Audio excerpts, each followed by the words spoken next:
Good afternoon, I'm Sean Yao, and this is One News Now. Justice Secretary Boying Remulla has said that he will not intervene in his son's drug case. Here's the report. Authorities arrested certain Juanito Jose Diaz Remulla III earlier this week. He was caught in possession of high-grade marijuana worth 1.3 million pesos. Turns out he is the eldest son of Justice Secretary Boying Remulla. Remulla himself confirmed this, assuring the public that he won't intervene in his son's case.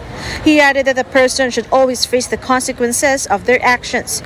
He also thanked law enforcement officers for doing their job. He admitted that this is a difficult time for his family and wished his son a path to redemption. Based on the investigation, the package containing the drugs came from a certain Benjamin Huffman in San Diego, California. Authorities confiscated the item from the International Mail Exchange Center and delivered it themselves to Remulla's son in Las Piñas City before carrying out his arrest on Tuesday. Officials said they have yet to receive details of the operation. Wala pang naibigay na detalye maliban lang dun sa huli ng push. Tapos with regards dun sa name and other personalities involved, hindi pa nakarating sa akin kasi ang nakarating lang po is parang may nahuli lang. Juanito III underwent inquest proceedings at Las Piñas prosecutors on Thursday. He was then transferred to a detention center in Quezon City. For News 5, Marlene Alcaide, we are One News. The son of Justice Secretary Boying Remulla is still under the custody of PDEA after he was arrested for the illegal possession of drugs. PDEA spokesperson Derek Carrion told One Balita Tanghali that Remulla's son will face charges for violating the Comprehensive Dangerous Drugs Act and the Customs Modernization Tariff Act. Carrion said, so far, no Remulla family member has reached out to authorities regarding the arrest. Tinanong ko po yung Deputy Task Group Commander ng NAIA Interagency Drug Interdiction Task Group at ang sagot po nila ay hindi po nila alam na siya ay anak ni kagalang-galang na Secretary Remulla. Wala po nakipag-ugnayan na kahit sino sa kanyang pamilya, lalong-lalo na po yung mga opisyales na nagbigay na po ng kanilang mga pahayag. At dito po, igugulong ito bilang isang regular na kaso. Katulad din po ng mga iba na kaso na ating pong hinahawakan. But as for President Bongbong Marcos, he says that calls for Justice Secretary Boying Remulla's resignation have no basis. The president said that an official should only resign if he is no longer doing his job right or if there is any misconduct on his part. Calls for Remulla's resignation made rounds on social media after the arrest of his son for drug possession. President Marcos assures the public that the executive branch will not interfere with the case involving Remulla's son. He has not done any of that, quite the contrary. He has taken the very proper position that he is recusing himself from any involvement in the case of his son. And I think that he, being the Secretary of the Department of Justice, he is very, very aware that he must allow the processes of the judiciary to work properly and that no one in the executive should interfere. One News Now will be back with more stories after this quick break. Keep it here.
You're still watching One News Now. I'm Sean Yao.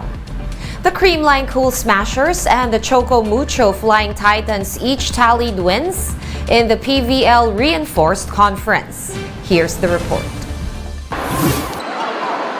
The Creamline Cool Smashers opened their Grand Slam bid with a 4-set win over the PLDT high-speed hitters in the PBL Reinforced Conference, 25-22, 25-18, 26-28, 25-22. The game was tied at 19 in the 4th set before Creamline unleashed a 6-3 rally to bag the win.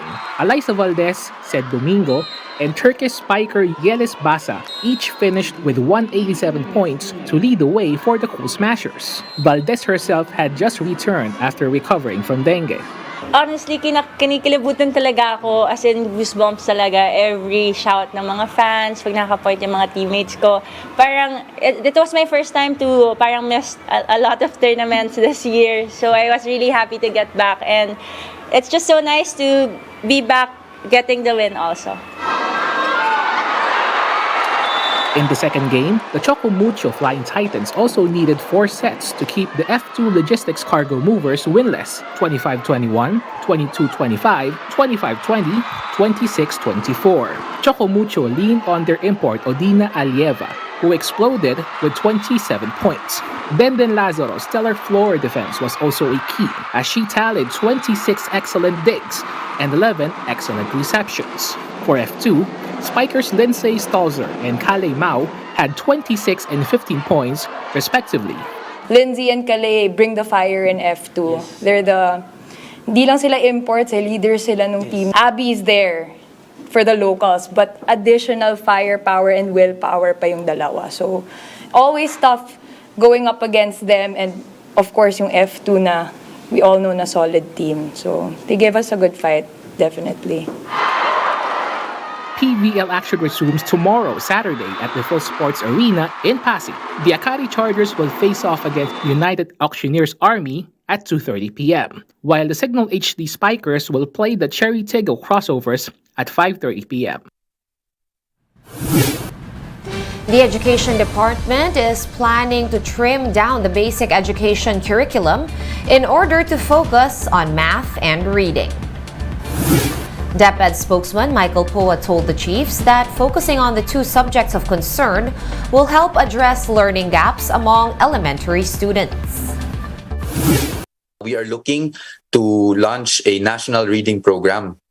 Ito po ay talagang tutugon dun sa mga, lalo na dun sa mga nahirapan matuto sa pagbabasa at sa mathematics, because nga wala silang interaction, wala silang school interaction, at hindi sila nakapagbasa kasama ng mga peers nila. The DepEd also denied that there is a plan to change the way that martial law is being taught in schools. POA was referring to a post circulating on social media about plans to reintroduce studies on martial law as, quote, bagong lipunan, in order to avoid offending the president. It's not true. Wala pong ganyan na panukala, wala pong ganyan na pagbabago na napag-usapan or na-propose. We would like to issue an official statement in the coming days regarding that. And in the weather, we have Tropical Depression Neneng slightly weakening. Neneng was last spotted some 835 kilometers east of extreme northern Luzon with wind speeds of up to 55 kilometers per hour. Neneng is forecast to intensify into a tropical storm over the weekend. Pag-asa sees Neneng either making landfall or passing close to the Babuyan Islands or Batanes. For more updates, visit News 5, The Philippine Star, and Business World online. Visit our website, onenews.ph, for more in-depth analysis. You can also catch One News on Signal Play.